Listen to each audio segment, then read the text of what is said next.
Ano na yung aandar pa kaya yung motor ko. Itong ano ko, itong pag-testing kasi ayaw gumana kahapon yung panel na eh. Yung high. Ayaw oh. Ibig sabihin, sira na ito. Itong mga ano niya, mga accessories, ang dami niyang accessories.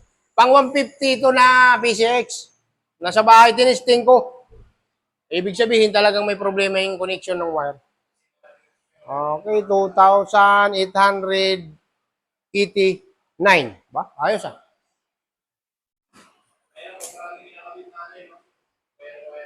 Kaya tatanggalin ko ngayon ano nito eh. Yung mga accessories niya ay. Ito yung original niya na ano, panel. Pinatuyo ko na to. Sana. Kasi pero kahapon tinisting ko to, ayaw gumana yung high. Sige po ma, masandali lang po ah.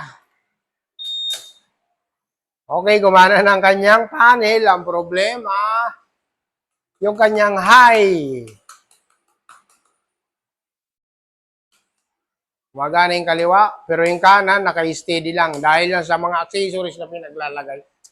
Uy, nako.